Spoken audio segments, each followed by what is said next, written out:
જો ભાઈ આજે તારીખ 28 ઓગસ્ટ 2024 આપણી વાડીનો કપાસ જો છેલ્લા 3 દિવસથી સખત વરસાદના લીધે કપાસ ઊંઘવા મળી ગયો છે. જોઈ લો કપાસની હાલત જુઓ. વરસાદના લીધે કપાસની હાલત સાવ ખરાબ કરી નાખી. જો ફાલ એટલો કરે છે, ખાલી માલ અંદર છે, ફાલ બધો ખરી ગયો છે. જોઈ લો આ હાલત કરી નાખી છે વરસાદે કપાસની.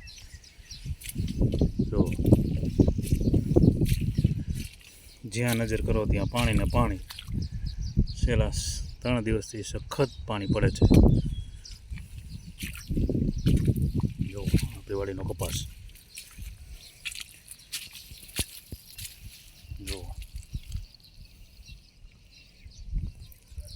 ખાલી માલ છે, બાકી ફાલ બધો ખરી ગયો છે. જો આખામાં આ જ પોઝિશન છે.